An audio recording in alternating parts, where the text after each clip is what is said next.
नमस्कार, स्वागत है आप सभी का एक बार फिर से मेरे चैनल पे। और हम लोग अभी तक मोशन में पढ़ चुके थे। पार्ट 2 तक हम लोगों ने पढ़ लिया था कि वेलोसिटी क्या होती है, स्पीड क्या होती है। इससे पहले हम लोगों ने डिस्टेंस, डिस्प्लेसमेंट के बारे में बात कर ली थी, मोशंस के बारे में बात कर ली थी।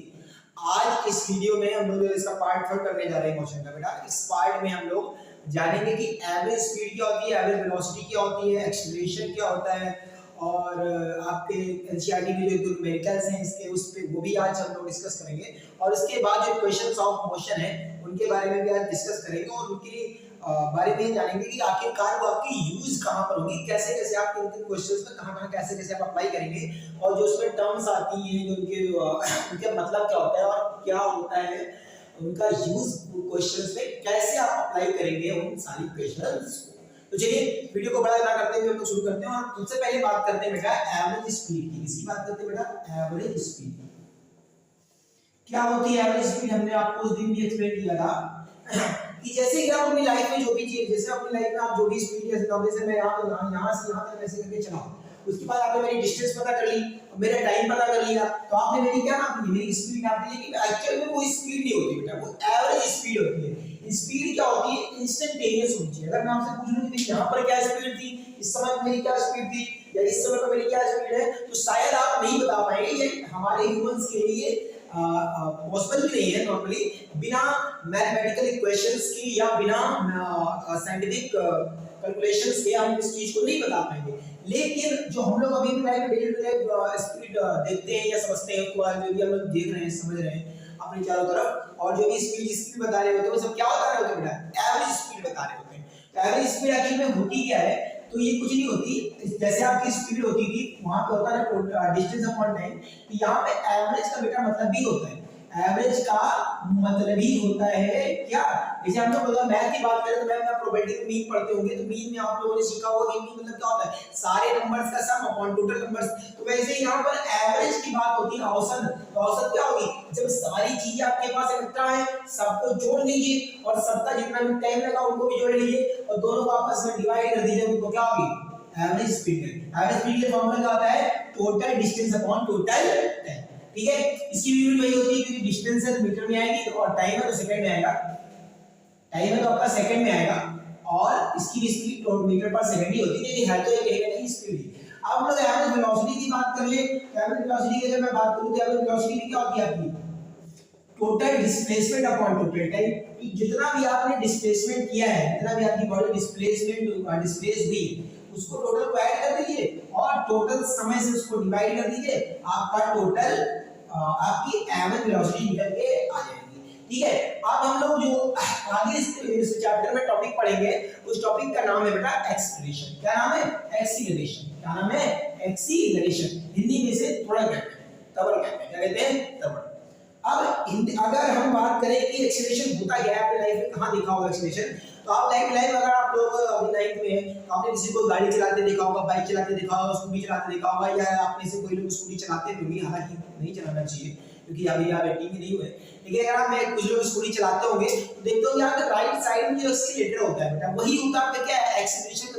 जो आप अगर आप एक्सीलरेशन समझना चाहें तो आप उसी एक्सीलरेटर से क्या करते हैं? अपनी स्पीड को ज्यादा करते हैं और जो धीरे करते हैं उसकी स्पीड क्या कर देते हैं? कम कर देते हैं। वो तो फ्रिक्शन की वजह से होती है, वो लोग बात करेंगे। लेकिन भाई आपका एक्सीलरेशन मैनुअल है। जैसे कार बस देखते हैं हम लोग, जो राइट हैंड साइड पे नीचे क्लच होता है, उसको एक्सीलरेटर होता है, बीच में क्लच होता है और ब्रेक होती है, फिर उसके वही चीज होती है अभी क्या? एक्सीलरेशन। अगर मैं एक्सीलरेशन की बात करूं, अगर एक्सीलरेशन की बात करूं बेटा, अगर एक्सीलरेशन की बात करूं, किसी बात करूं मैं एक्सीलरेशन की बात करूं, तो एक्सीलरेशन होता क्या है एक्चुअल में? एक्सीलरेशन का अगर मैं आपको फार्मूला बताऊं, rate of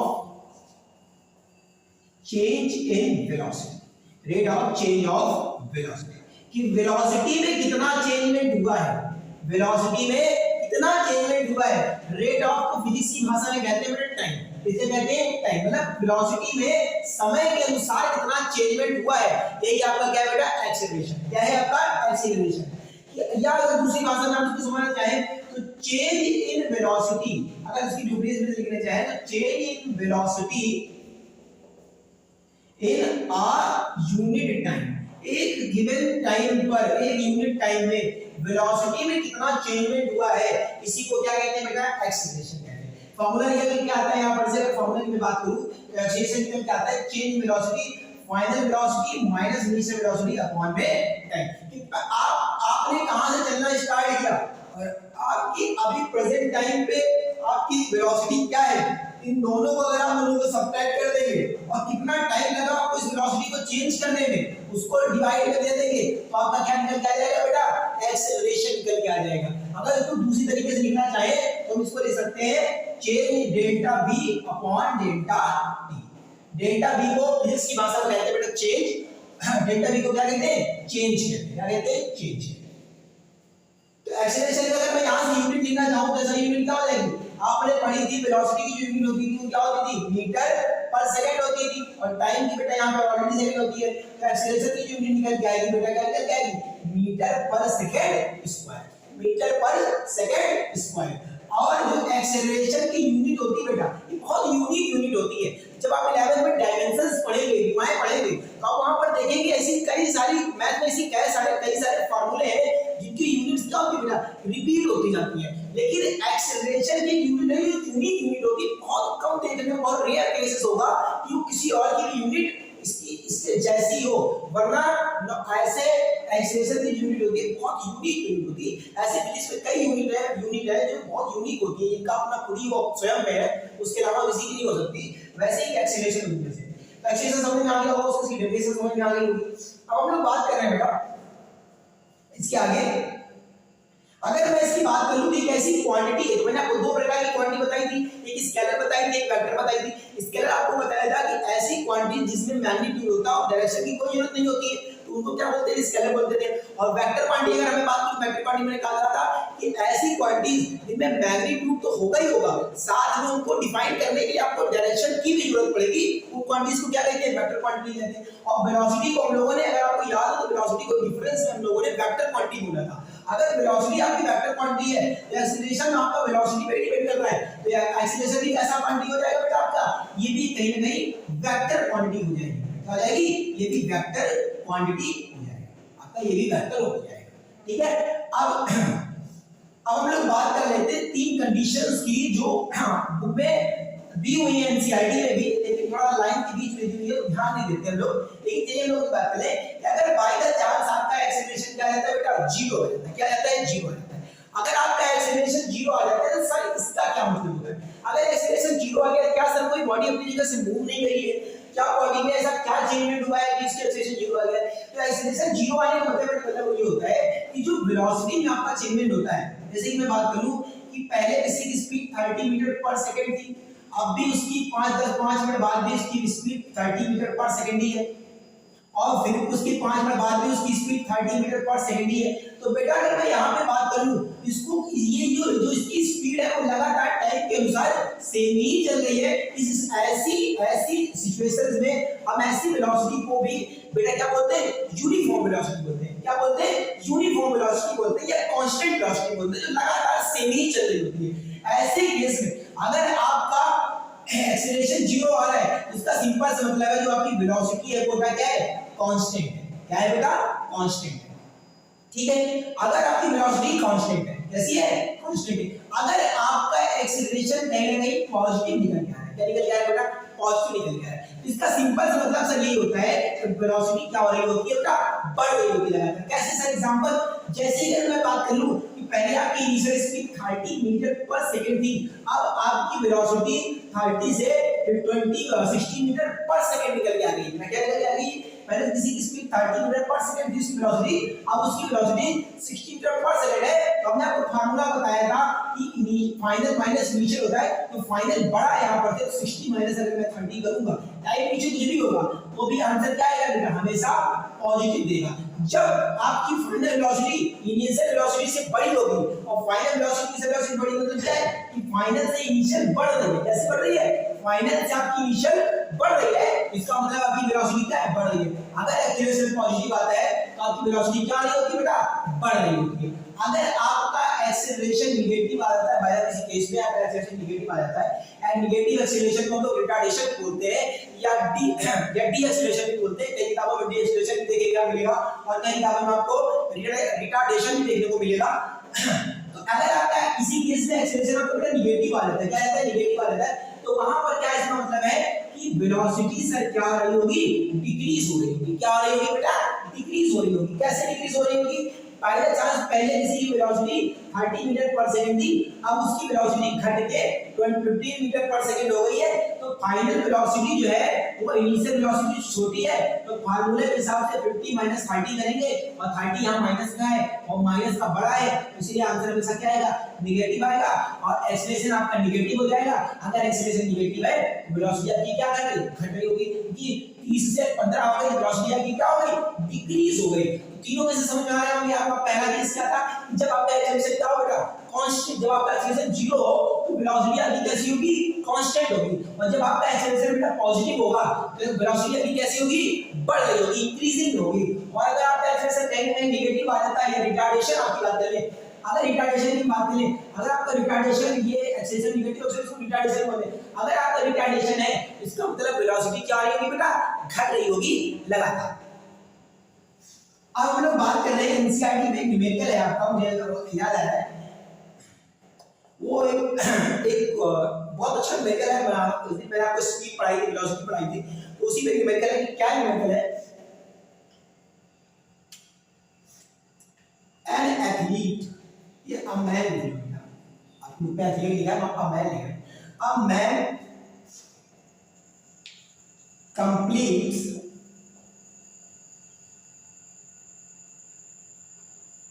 a round of circular path having diameter 200 meter in 40 seconds. What will be his distance and displacement after 2 minutes 20 seconds? क्या कह रहा है क्वेश्चन आपका, कि एक आदमी है, एक राउंड कंप्लीट करता है सर्कुलर पाथ का। क्या है क्वेश्चन, क्या कह रहा है बेटा, कि एक मैन है जो एक सर्कुलर पाथ में, एक सर्कुलर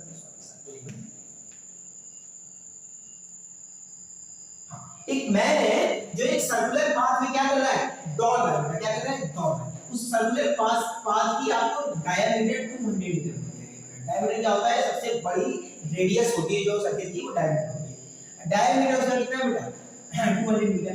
और कह रहे हैं कि एक जब कंप्लीट सर्किल का वो एक कंप्लीट चक्कर लगा लेगा बेटा, कि यहां से चलना उसने स्टार्ट किया और यहां वापस आ गया, उसको कितना देने लगता है बेटा, टाइम टेकन कितना लगता है उसको, टाइम टेकन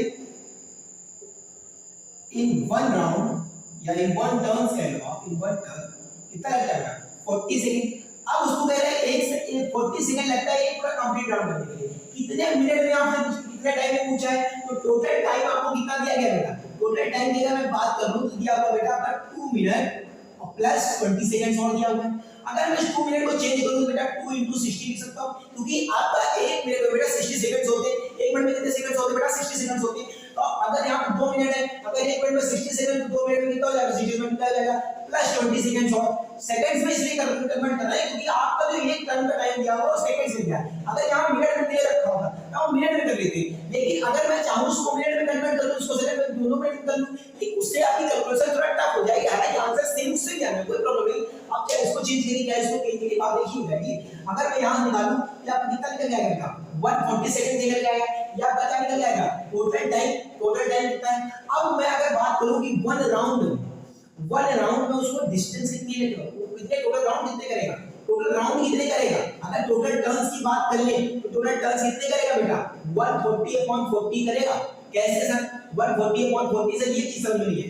जैसे अगर मैं बात करूं बेटा कि अगर एक आम की कीमत 2 रुपए है, कितने रुपए है, एक आम की कीमत, जैसे बचपन में समझाते थे क्वेश्चंस क्या कहते थे, अगर बाय चांस मान लो एक आम की कीमत 2 रुपए है, एक आम की कीमत 2 रुपए है, तो 10 रुपए में कितने आम आएंगे, तो आप चट से आंसर बोल देते थे बेटा सर कि 5 आएंगे। कितने आएंगे, 5 आएंगे। आखिरकार ये आता कैसे था, हमको एक चीज की कीमत पता थी, टोटल पैसा पता था, तो हम क्या कर देते थे, जितना टोटल पैसा था तो एक का जो कीमत था उससे डिवाइड कर देते थे बेटा, 5 आंसर आ जाता। सेम यहीं पर करेंगे, हमें एक का बताया टोटल बताया, उन दोनों को आपस में डिवाइड कर देंगे, कितना निकल जाएगा बेटा, दैट इज 3.5 राउंड निकल जाएंगे बेटा। 3.5 का ऑप्शन 3.5 टर्न्स निकल जाएंगे। अब ये 3.5 टर्न्स उसको करनी, तो 3.5 टर्न्स में वो कितनी टोटल डिस्टेंस कवर करेगा, कितनी डिस्प्लेसमेंट कवर करेगा, इसके बारे में बात करें। अगर मैं बात करूं तो एक राउंड करने में बेटा, एक राउंड करने में उसको कितना डिस्टेंस कवर करना पड़ता है, पहले एक राउंड को निकालिए। अगर एक राउंड हमें पता चल जाएगा 3.5 से उसको मल्टीप्लाई करा देंगे, आंसर आ जाएगा। एक राउंड अगर मैं बात करूं, ये क्या है बेटा, सर्कुलर पाथ है, क्या है आपका सर्कुलर पाथ है। अब जब सर्कुलर पाथ है तो सर्किल की आप सबने पैरेलली जब आप भागेंगे तो कहां भागेंगे, सर्किल की बाउंड्री में तो भागेंगे। अगर मैं सर्किल की बात करूं तो आप सर्किल की बाउंड्री में भागेंगे, कैसे भागेंगे, ऐसे भागेंगे कि नहीं, ऐसे करके ऐसे तो नहीं भागेंगे, ऐसे भागेंगे, ऐसे भागेंगे। और जब हम किसी भी बाउंड्री में भाग रहे होते हैं तो हमने आपको उस दिन बताया था, मैंने बताया था कि पेरीमीटर को कहते हैं बेटा, पेरीमीटर कहते हैं। तो सर्किल में पेरीमीटर ना बोलते उसको सर्कमफेरेंस कहते हैं, और सर्कमफेरेंस का जो बेटा फार्मूला होता है वो होता है 2 पाई r। क्या होता है बेटा, 2 पाई r, 2 पाई r और इनटू में 3.5 कर दें, क्योंकि ये एक राउंड का डिस्टेंस ही आपके पास राउंड कितने निकाले 3.5। अगर मैं यहां से लिखूं 3 और 1 इसकी डिफरेंस 3.14, क्योंकि पाई की आप 3.14 रखिए, ये 22/7 रखिए, आंसर सेम आता है। अगर रेडियस में रखूं बेटा यहां पर थी तो 200 मीटर की डायमीटर थी, रेडियस इसकी आधी हो जाएगी कहीं ना कहीं, इनटू में 3.5 आ जाएगा। हां बोलो भाई, सबको समझ आ रहा है क्या? चलिए अगर इन दोनों को आपस में मल्टीप्लाई कराएंगे तो सर यहां पर डेसिमल के बाद दो संख्या है, यहां पर दो जीरो है, तो हट जाएगा, कितना आ जाएगा 314 आ जाएगा, और इनटू में 3.5 आ जाएगा। हां बोलो भाई, अब यहां से अगर मल्टीप्लाई कराऊं मैं तो 628 हो जाएगा, इनटू में 3.5। अगर इन दोनों का आपस में कैलकुलेशन करेंगे आप तो 6 to 8 into 3.5 करेंगे बेटा, तो 5 4 जा 40 होता है, 4 कैरी आ गया, 5 2 जा 10 होता है, 10 को 4 हो गया, 1 कैरी आ गया, 5 6 जा 30 होता है, 31 हो गया बेटा। हां बोलो, 5 8 जा 40, 4 0 4 कैरी, 5 2 जा 10 और 12 और 4 40, 1 कैरी, 5 6 जा 30 और 30 में 31 क्रॉस लगाया, 3 से मल्टीप्लाई किया, 3 8 जा 24, कितना बचा बेटा 2 बचा। अब यहां पर अगर 2 की बात कर ले, 2 बचा और 3 2 जा 6 और 2 8 हो गया और 3 6 जा 18 हो गया बेटा, कितना बचा यहां पर से 4, यहां पर बचा 8, यहां बचा 9 और यहां बचा 11 और यहां पर बचा 2। यहां कितने अंक के बाद डेसिमल था 1, यहां पर आप 1 अंक के बाद डेसिमल आप क्या करिए लगा दीजिए, 1 अंक के बाद क्या करिए डेसिमल को लगा दीजिए। अब यहां से जो आपका आंसर निकल जाएगा 28 98 निकल जाएगा। इतने मीटर आपकी टोटल डिस्टेंस है, ये क्या है टोटल डिस्टेंस आपकी निकल के आई है कितने राउंड की 3.5 राउंड्स की। टोटल डिस्टेंस कितना निकल के आई बेटा 2198। अगर डिस्प्लेसमेंट की मैं बात करूं, किसकी बात करूं बेटा डिस्प्लेसमेंट की बात करूं तो टोटल उसको राउंड कितने है 3.5। चलिए मेरे साथ गिनिए, अगर मैंने ए से शुरू किया तो एक राउंड कंप्लीट हो गया, क्या वापस में निकल के आ गया, 2 राउंड कंप्लीट हो गए वापस में निकल के आ गया, 3 राउंड कंप्लीट हो गए वापस में निकल गए। अब कितना राउंड बचा है आधा, तो यहां से मैंने चलना स्टार्ट किया बेटा, कहां चलना स्टार्ट किया यहां से चलना स्टार्ट किया और यहां से चलते चलते मैं यहां बी तक पहुंचा, आधा राउंड हो गया, कितना हो गया आधा राउंड। अब आपके मन में सवाल आ रहा होगा कि सर सेमी सर्कल का फार्मूला रख दीजिए जो आंसर आएगा वही होगा, लेकिन नहीं होगा बेटा। एक बार फिर से गौर सुनिए कि आपको मैंने डिस्प्लेसमेंट मैंने आपको क्या बताया था, डिस्प्लेसमेंट बताया था कि जहां पर से आपने शुरू किया है और जहां पर आप प्रेजेंट टाइम पे खड़े हैं वहां की जो सबसे शॉर्टेस्ट डिस्टेंस होगी वही आपका डिस्प्लेसमेंट होगा। क्या ये सबकी शॉर्टेस्ट डिस्टेंस थोड़ी है, अगर मैं बात करूं तो सबसे शॉर्टेस्ट डिस्टेंस क्या हो रही है और ये डिस्टेंस आपकी थी कितनी 200 मीटर थी, तो डिस्प्लेसमेंट जो आएगा बेटा आपका वो कितना आ जाएगा 200 मीटर आ जाएगा। क्लियर हो रहा है डिस्प्लेसमेंट कितना आ जाएगा 200 मीटर। फिर से कैसे डिस्प्लेसमेंट 200 मीटर, उसने बोले थे 3.5 राउंड 3.5 राउंड, तो 1 राउंड कंप्लीट किया फिर से वहीं पर खड़े हो गए, दूसरा राउंड कंप्लीट किया फिर से वहीं पर खड़े हो गए, तीसरा राउंड कंप्लीट किया फिर से वहीं पर खड़े हो गए, और जब 3.5 का 3.5 राउंड कंप्लीट कर रहे थे आधे पे जाकर रुक गए और सेमी सर्कल भी ले लिया। अगर उसने यहां पर डिस्टेंस पूछी होती 0.5 राउंड की तब हम सेमी सर्कल ले सकते थे, लेकिन डिस्प्लेसमेंट पूछा था और डिस्प्लेसमेंट होता क्या था कि जहां पर आप खड़े हैं और जहां पर से आप पहुंचे हैं वहां की जो शॉर्टेस्ट डिस्टेंस होगी और शॉर्टेस्ट डिस्टेंस सही थी बेटा, ये तो थी नहीं, तो इसलिए हमने क्या किया उसको डिस्प्लेसमेंट किया, ये हो गया डिस्प्लेसमेंट। मेरे हिसाब से आप सबको क्वेश्चन क्लियर समझ में आया होगा। पहले हम लोगों ने टोटल राउंड निकाले, कितने राउंड हमको आखिर कितने राउंड हमको घूमने हैं, फिर उसके बाद हमने टोटल डिस्टेंस निकाली। पहले एक राउंड की डिस्टेंस पता करी, एक राउंड डिस्टेंस पता करने के बाद 3.5 इसका मल्टीप्लाई किया तो 3.5 टोटल राउंड थे, वहां से हमारी डिस्टेंस निकल गई और डिस्प्लेसमेंट निकल गई हमारे 3.5 राउंड से, क्योंकि 3 राउंड में हम लोग वहीं पर आके खड़े हुए थे। 0.5 राउंड की डिस्प्लेसमेंट बन रही थी और 0.5 राउंड की डिस्प्लेसमेंट क्या बन रही थी आपकी, कहीं ना कहीं डायमीटर ही बन रही थी, इसलिए हम लोग आंसर क्या लिए 200 मीटर लिखोगे। क्लियर होगी मेरी, क्लियर होगी बात आप सभी को। चलिए अब हम लोग बात कर रहे हैं क्वेश्चंस ऑफ मोशन की। इसकी बात कर रहे हैं इक्वेशंस ऑफ मोशन की। उससे पहले एक बहुत छोटा सा टॉपिक, बहुत प्यारा सा टॉपिक, आखिरकार यूनिफॉर्म मोशन और नॉन यूनिफॉर्म मोशन क्या होता है, ये छूट गया था उस दिन मुझसे गलती से। यूनिफॉर्म मोशन, क्योंकि बेटा मैं बुक रख के पढ़ाता, ये मुझे आदत नहीं बुक रख के पढ़ाने की, जितना टॉपिक याद होता है जितना मुझे पता होता है, जितना मैं थोड़ी देर पहले 5-10 मिनट पहले आके मेरा टॉपिक्स देख लेता हूं तो वो मुझे याद होते हैं। तो टॉपिक कहीं जब पढ़ाता हूं दिमाग से उतर जाते हैं। यूनिफॉर्म मोशन और नॉन यूनिफॉर्म मोशन, आपका नुकसान नहीं होना चाहिए कुल मिला के। टॉपिक आप पूरे कंफर्म करके जाएंगे, आप परेशान होंगे। मैंने आपको कहा था फील करानी है, फिजिक्स क्या करनी है, फील करनी है। तो दो प्रकार की मोशन, एक यूनिफॉर्म और एक non uniform motion. Uniform motion क्या होता है कि जब एक बॉडी इक्वल डिस्टेंस कवर करेगी बेटा, इक्वल इंटरवल ऑफ टाइम में, कैसे इक्वल डिस्टेंस कवर करेगी आपकी इक्वल इंटरवल ऑफ टाइम में, तो आप उसको क्या बोलेंगे, वो बॉडी यूनिफॉर्म मोशन में। कैसे, क्या बोलेंगे, डिफिनेशन क्या बोली मैंने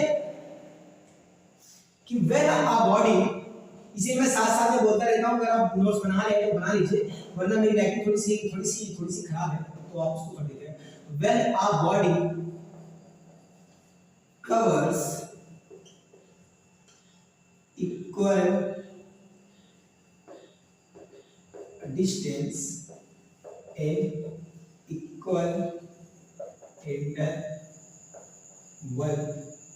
of time, it is called a uniform motion। तो क्या कही जाएगी कि वो बॉडी कैसी है, यूनिफॉर्म मोशन में। कैसे कि जैसे बाय द चांस पहले आप कहेंगे ए पॉइंट से बी पॉइंट पे गए, ए पॉइंट से बेटा बी पॉइंट पे गए और आपकी बाय द चांस डिस्टेंस थी 5 मीटर और आपको 2 सेकंड लगे, बेटा कितने लगे, 2 सेकंड लगे। तो जब आप अगला गए बी से सी और उसकी डिस्टेंस 5 मीटर थी बेटा, कितनी थी, 5 मीटर, तब भी आपको 2 ही सेकंड लग रहे हैं। फिर आप सी से डी गए, तब भी आपका डिस्टेंस थी 5 मीटर, तभी आपको 2 सेकंड लगे। तो ये जो डिस्टेंस आपने चली, इक्वल टाइम चल रहे हैं, इक्वल इंटरवल ऑफ टाइम चल रहे हैं और इक्वल डिस्टेंस चल रहे हैं, इसी को क्या कहते हैं बेटा, यूनिफॉर्म मोशन कहते हैं। क्या कहते हैं बेटा, यूनिफॉर्म मोशन कहते हैं। फिर सर नॉन यूनिफॉर्म मोशन किसे कहेंगे, नॉन यूनिफॉर्म बेटा मोशन से कहेंगे कि जब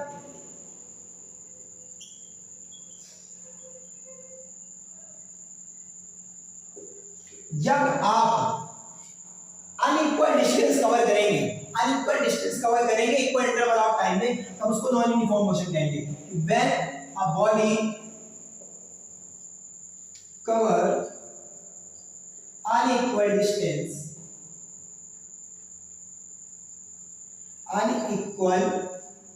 distance in equal interval of time, equal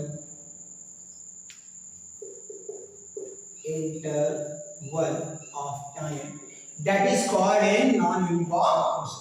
जब एक कोई body equal distance cover unequal distance cover करेगी, 2 सेकंड में पहले 5 मीटर जा रही थी, अगले 2 सेकंड में पता लगा 2 मीटर जा रही है, अगले 2 सेकंड में उसने कुछ चला ही नहीं, तो ऐसे मोशन को क्या कहेंगे बेटा, नॉन यूनिफॉर्म मोशन कहेंगे। क्या नाम, कौन सा मोशन कहेंगे बेटा, नॉन यूनिफॉर्म मोशन कहेंगे। अब हम लोग बात करने जा रहे हैं बेटा यूनिफॉर्म एक्सेलरेशन की। इसकी बात करें यार बेटा, यूनिफॉर्म एक्सेलरेशन क्यों पढ़ रहे हैं इस टॉपिक को, अभी इस बारे में भी, क्योंकि हमने कहा था अगर आप कोई भी टॉपिक पढ़ते हैं तो आपको पता होना चाहिए आखिर इसका यूज कहां है।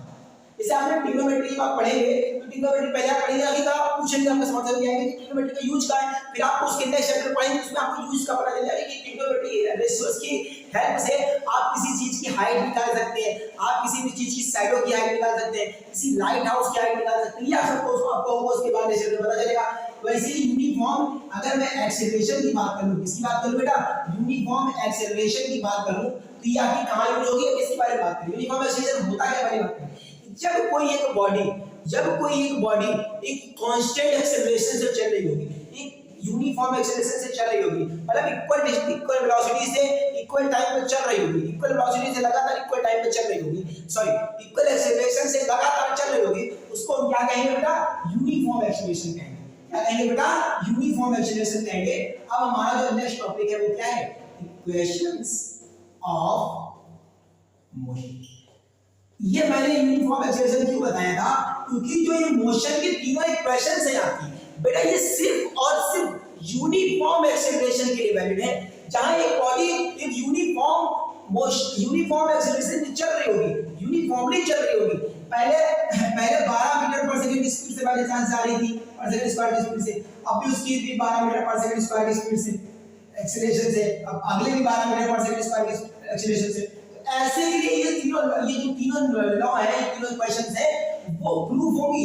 अदरवाइज अगर हम नॉन एक्सेलरेशन के लिए पढ़ेंगे, नॉन यूनिफॉर्म एक्सेलरेशन के लिए पढ़ेंगे, तब ये मोशन की जो तीनों इक्वेशंस है वो वैलिड नहीं मानी जाएंगी। तो पहली इक्वेशन क्या आती, v = u + at। ये क्वेश्चन की पहली मोशन की पहली क्वेश्चन थी। दूसरी क्या बेटा, s = ut + ½ at²। अगली क्या बेटा, v² = u² + 2as। यहाँ पर -2as भी हो सकता है दोनों चीज, इसीलिए मैंने प्लस और माइनस दोनों का साइन लिखा है। माइनस कब होगा, जब मैं आपको इसके बाद अपने चैप्टर ग्रेविटेशन पढ़ाऊंगा तो आपको ग्रेविटेशन में मैं बताऊंगा। इसको ज्यादातर न्यूमेरिकल लोग माइनस रखते चलेंगे, इससे क्या होगा, कंफ्यूजन क्रिएशन नहीं होगी। क्या नहीं होगी, कंफ्यूजन क्रिएशन नहीं होगी, क्योंकि मैंने बताया था आपको एक्सेलरेशन दोनों टाइप का होता है, नेगेटिव भी होता है और पॉजिटिव भी होता है, इसीलिए वहां पर हम बात करेंगे। अब इन टर्म्स का मतलब क्या कहां है, तो ये वेलोसिटी v का मतलब होता है बेटा फाइनल वेलोसिटी। v का क्या मतलब होता है बेटा, फाइनल वेलोसिटी। u का क्या मतलब होता है बेटा, u का मतलब होता है सर इनिशियल वेलोसिटी। क्या होता है बेटा, इनिशियल वेलोसिटी। इसके बाद सर a का मतलब क्या होता है, अभी थोड़ी देर पहले ही बताया था बेटा, एक्सीलरेशन होता है। क्या होता है, एक्सीलरेशन होता है। फिर सर ये s का क्या मतलब हुआ बेटा, s डिस्टेंस या डिस्प्लेसमेंट दोनों हो सकती है, लेकिन जब आप 11th में पढ़ेंगे, अगर छोटे हैं तो 11th में आपको मैं फिजिक्स पढ़ाऊंगा, आप 11th में फिजिक्स पढ़ेंगे, पहले पढ़ेंगे आप फिजिक्स पढ़ेंगे, तो आपको बताया जाएगा कि s कहीं ना कहीं सिर्फ और सिर्फ डिस्प्लेसमेंट ही होता है। क्या होता है, सिर्फ और सिर्फ डिस्प्लेसमेंट ही होता है। लेकिन अभी आप जान लीजिए कि s डिस्टेंस और डिस्प्लेसमेंट दोनों होता है।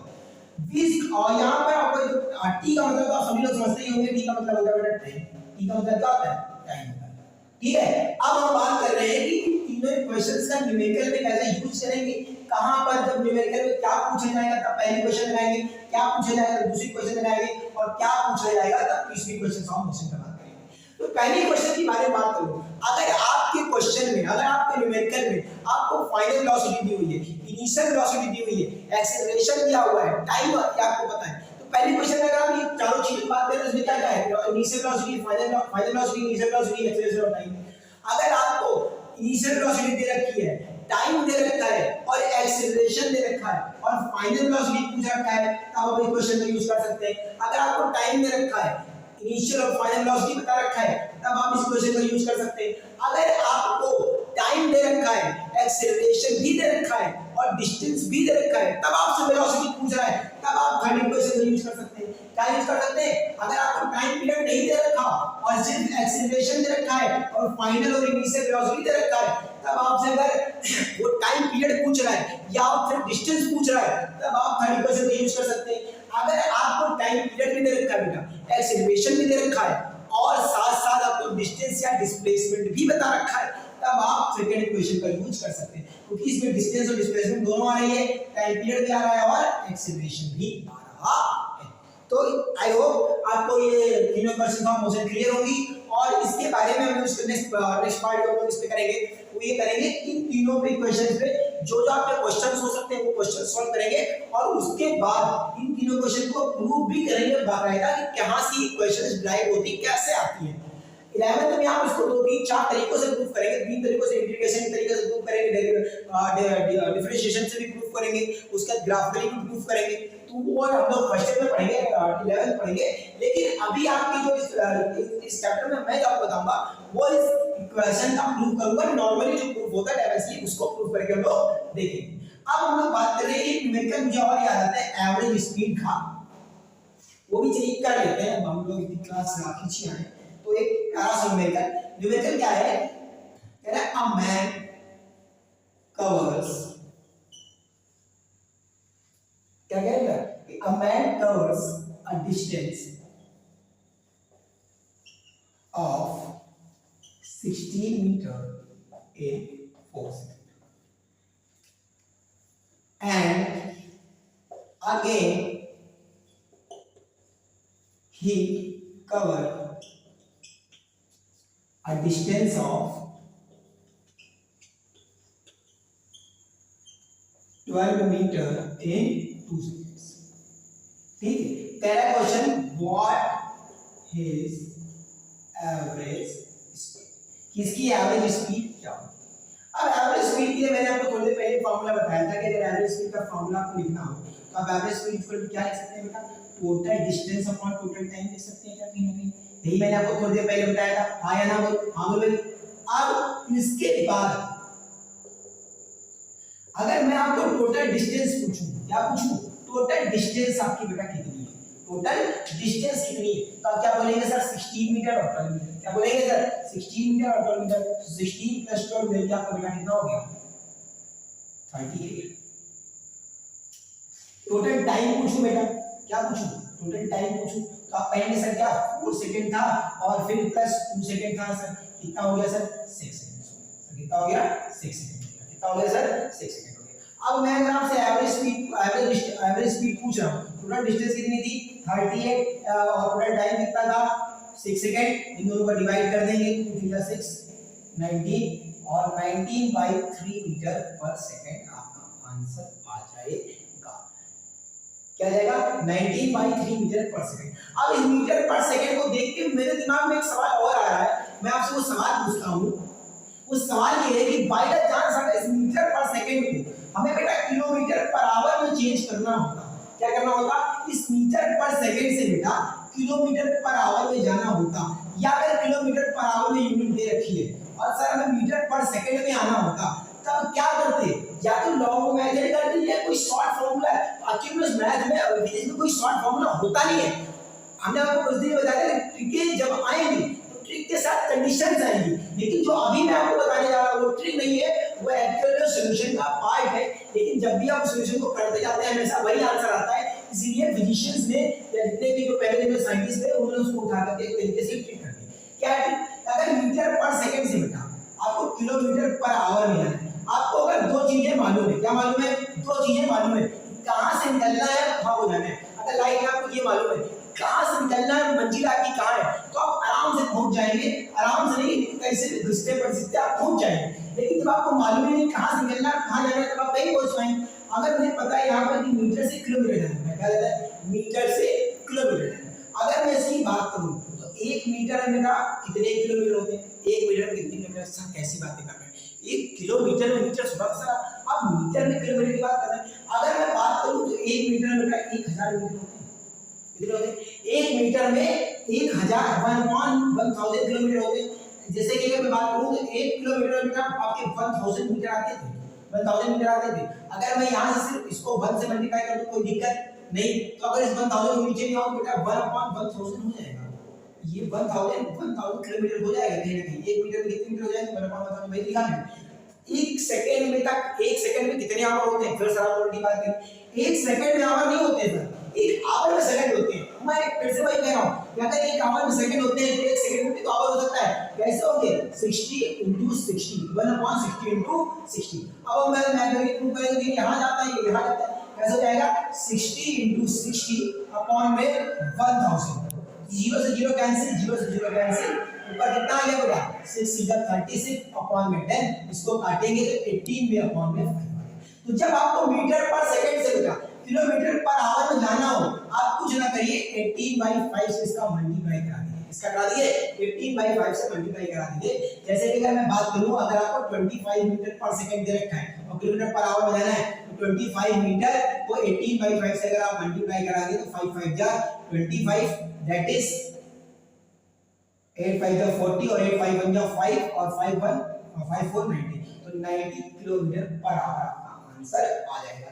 यही सेम चीज अगर किलोमीटर से मीटर पर सेकंड में आना होता तब क्या करते, तब इसी को रेसिप्रोकल कर दीजिए, सीधा रेसिप्रोकल करके क्या आएगा 5/18 आएगा, वो भी आप सेम तरीके से आपका होमवर्क ये कि आप इसको सीधी तरीके से सॉल्व करके 5/18 लाएंगे। क्या आएगा 5/18 से, जैसे अगर आपको मैं इसी क्वेश्चन की बात करूं कि 90 किलोमीटर पर आवर है बेटा, कितना है 90 किलोमीटर पर आवर है, अगर आपको मीटर पर सेकंड में जाना है तो क्या करेंगे 90 का मल्टीप्लाई किससे करा देंगे 5/18 से करा देंगे, कितना आ गया बेटा 25 मीटर पर सेकंड आ गया। तो हम लोग कैसे याद करते हैं ट्रिक, जब छोटे से बड़े में जाना हो, जब छोटे से बड़े में जाना हो तो हमेशा बड़ा ऊपर होगा, जब छोटे से बड़े में जाना हो हमेशा बड़ा ऊपर होगा, और जब बड़े से छोटे में जाना हो तो हमेशा बड़ा नीचे होना चाहिए। जब आपको छोटे से बड़े बनना है तो आपको ज्यादा मेहनत करनी, और बड़े से छोटे बनने की आपको मेहनत नहीं करनी पड़ती, बस आपकी गलतियां ही काफी है। आप गलती से गलतियां करेंगे चट से नीचे गिर जाएंगे, वही तो करना है। जब आपको छोटे से बड़े बनना है तो बड़े से करना है, और जब बड़े से छोटे बनना है तो क्या करना है बड़े को नीचे करना है, बड़े को क्या करना है नीचे करना है। जैसे बड़े को नीचे करना है आप वापस से मीटर पर सेकंड में आ जाएंगे। ठीक है, आज का लेक्चर यहीं पर समाप्त करते हैं। इसके बाद इसके नेक्स्ट पार्ट में हम लोग इक्वेशंस ऑफ मोशन के ऊपर न्यूमेरिकल्स करेंगे, उनके बारे में और डिटेल जानेंगे। उसके बाद चैप्टर का जो लास्ट टॉपिक होगा सर्कुलर मोशन, उस पे एक छोटा सा एक्सपेरिमेंट करेंगे और मैं आपको वहां पर दिखाऊंगा कि सर्कुलर मोशन आखिर होता क्या है, और आपको एक्सपेरिमेंट समझ में आएगा। इस चैप्टर में ज्यादा एक्सपेरिमेंट होने से मोशन बहुत एक सरल टॉपिक होता है, इसलिए इसमें ज्यादा एक्सपेरिमेंट जो इसके नेक्स्ट चैप्टर्स आएंगे, जब हम लोग साउंड की बात करेंगे, जब हम लोग एनर्जी की बात करेंगे, तो वहां पर जो आपके एक्सपेरिमेंट हो सकते हैं वहां पर एक्सपेरिमेंट करके देखेंगे भी, और जहां पर जो भी आपका एक्सपेरिमेंट कराया जा सकता है मैं वो कराऊंगा। तब तक के लिए ये पूरा एक बार लेक्चर आपको फिर से अगर आपको समझ में नहीं है तो फिर से रिवाइज करिए, और बाय द चांस कोई डाउट है तो आप मुझे कमेंट सेक्शन में आंसर इसका कमेंट सेक्शन में इसको बता सकते हैं कि मुझे सर यहाँ पे डाउट है, तो मैं कोशिश करूंगा इस टॉपिक को और थोड़ा डीपली आपको समझा सकूं। तब तक के लिए बने रहिए, थैंक यू।